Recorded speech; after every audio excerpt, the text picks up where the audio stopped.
Mia Gradney here in the KHOU 11 News studio. We have breaking news tonight. The Harris County Sheriff's Office says they have located and taken into custody the person of interest in the ambush and murder of a Harris County deputy late last night. A news conference is starting right now. Let's listen in with Harris County Sheriff Ed Gonzalez.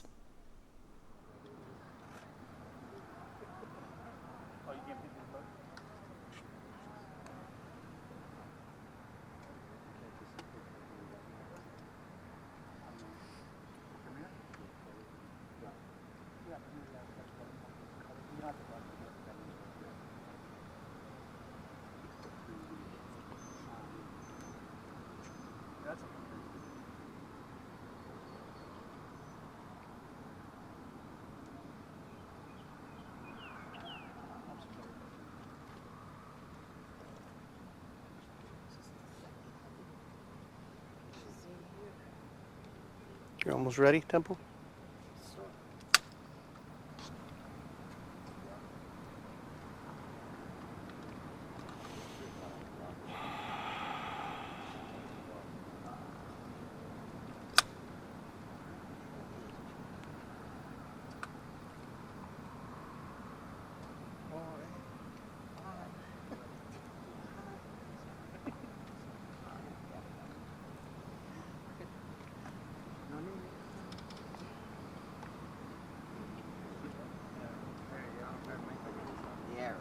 You're good, Temple? Yes, sir. You ready? You got a lot to focus.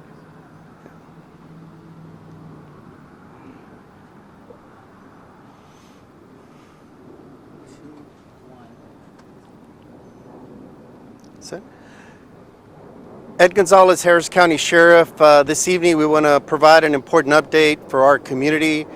Collective sigh of relief by everyone that's gathered here and beyond, by those that can't join us, with the arrest of wanted suspect Ronnie Palmer Jr.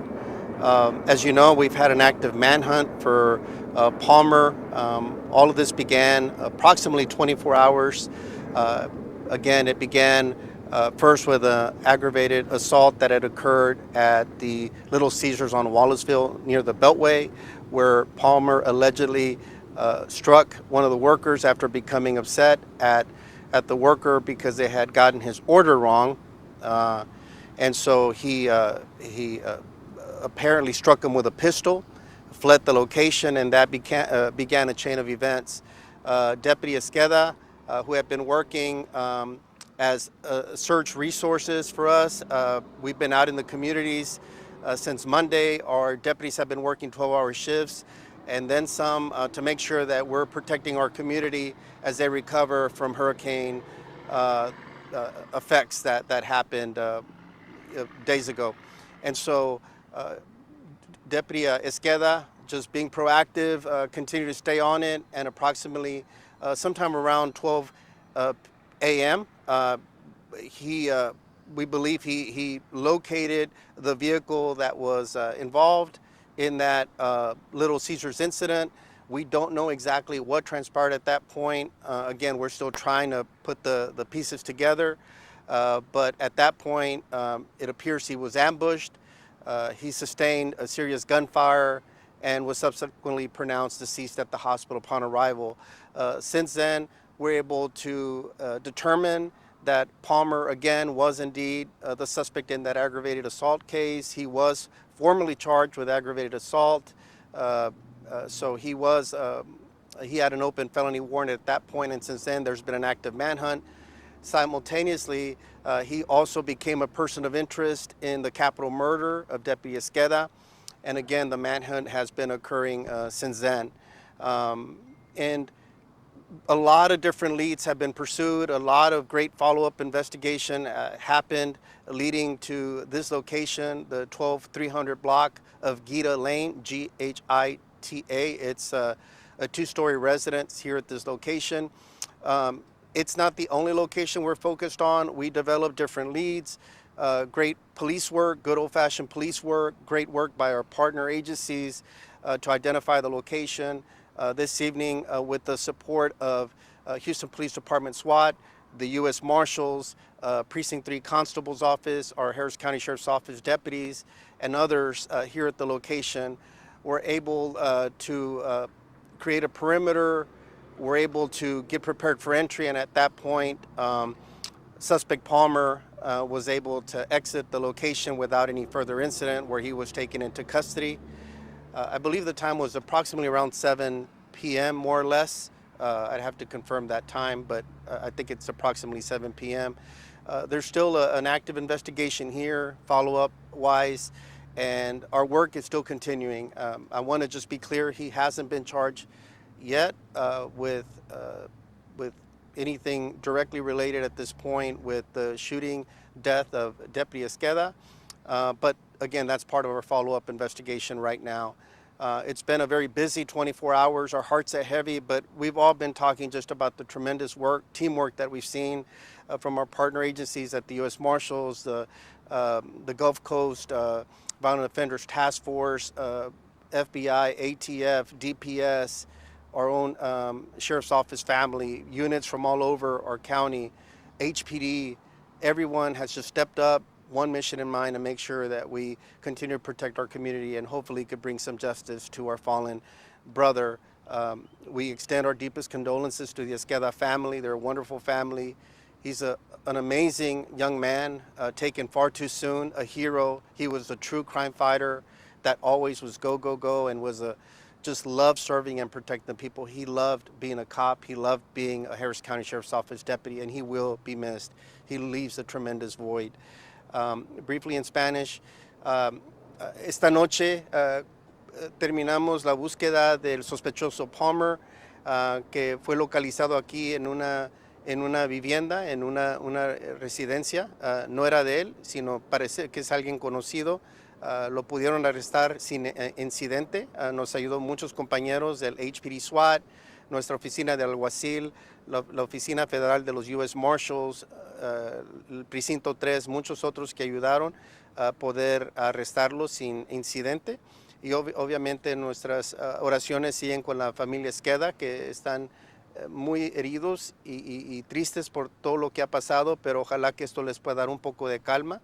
Nuestro trabajo sigue adelante porque en este momento el sospechoso Palmer no le han puesto cargos directamente con el asesinato de nuestro oficial, pero en eso estamos en este momento investigando.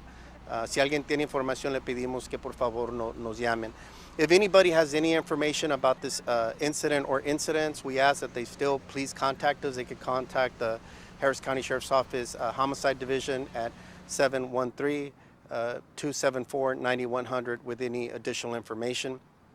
At this point, I mentioned many of our partners, U.S. Marshals, were out here, want the chief to say some words about their efforts and just their perspective of what they saw in terms of teamwork and just seamless work, everybody working together, one mission in mind. Very dangerous situation, but everyone stayed focused. They were dealing with rain earlier today, traffic stops, all kinds of stuff, but they got the job done. They're a terrific partner. I spoke to the U.S. Marshal earlier. And Chief, if you want to say something. Thank you, Sheriff. I appreciate it. My name is Josh Wright. I'm the Chief Deputy Marshal for the Southern District of Texas. This is my Deputy Marshal, Cameron Welch. He's also assigned to the Gulf Coast Violent Offenders and Fugitive Task Force. Sure. Sorry. Is that better? So this is Cameron Welch with the Gulf Coast Violent Offenders Task Force, and I'm Josh Wright.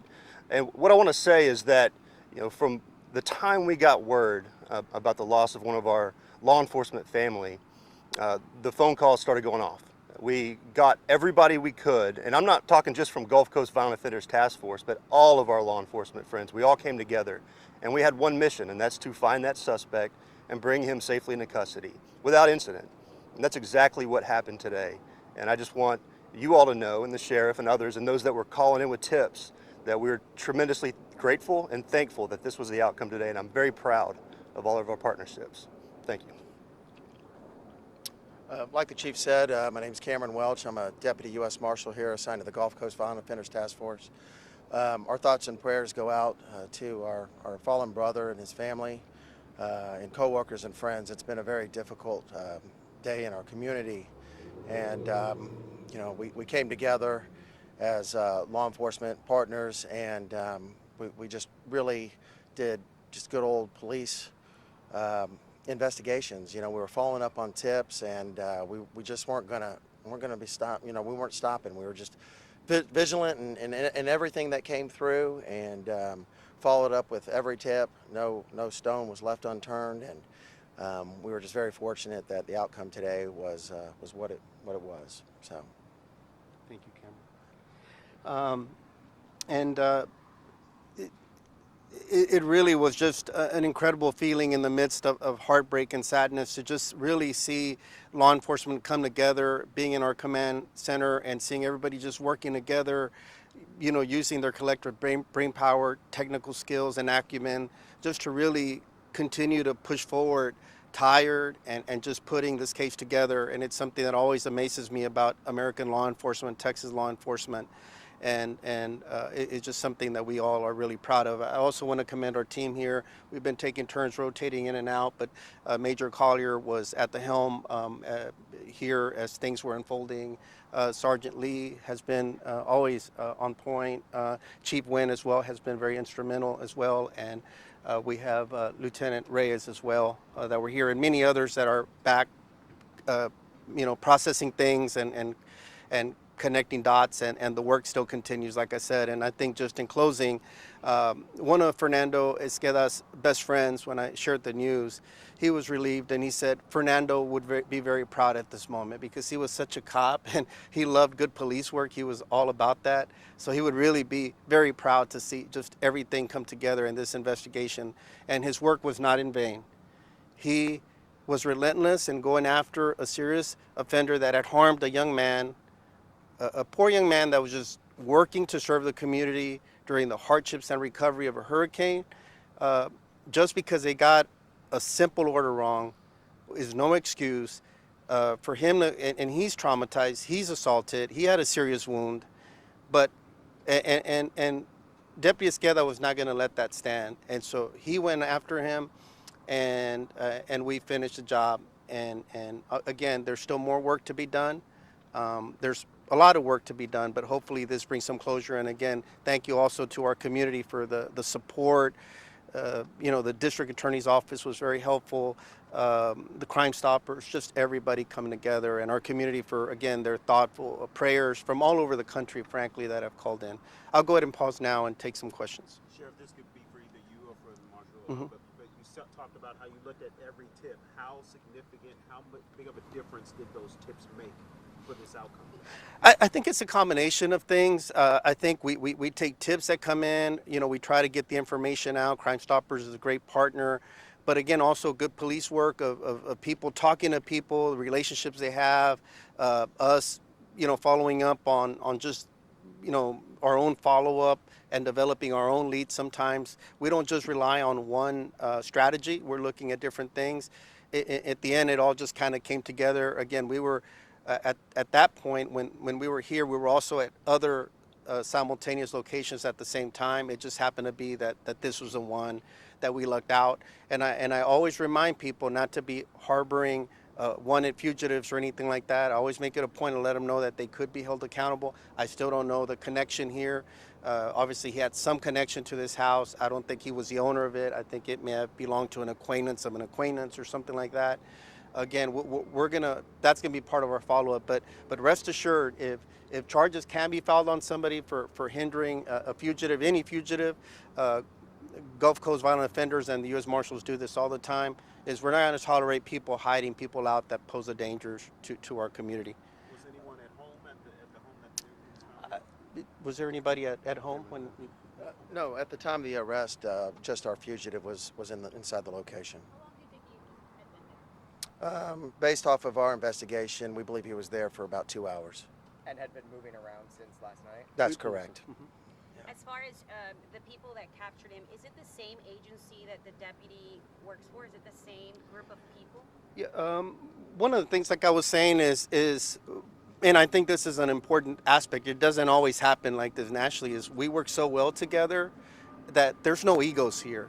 And so in this case, the Houston Police Department, SWAT, the U.S. Marshals, the Gulf Coast Violent Offenders, Precinct 3 constables, our agency was out here as well. At some point we take lead, other times others take the lead. In this one, it was HPD SWAT, I believe, right, and the Gulf Coast, and yeah, that were primary. So our deputies were involved, but not in the inner perimeter or at the point of entry and arrest. Do you think that he was the one that pulled the trigger for? I'm not going to get to that. I'll let our investigators do the work. You know, I don't want to get ahead of the investigation and jeopardize that in any way. We want to make sure we're thorough. Look, everybody has been the consummate professionals in all this. Look, we have our own personal feelings, our own emotions. You know, I mean, so many things run through a moment like this. I mean, you talk about just a young man of 28 years old, a wonderful family, who I know the family, on the verge of getting married, a tremendous public servant and crime fighter, to lose their life over something like this.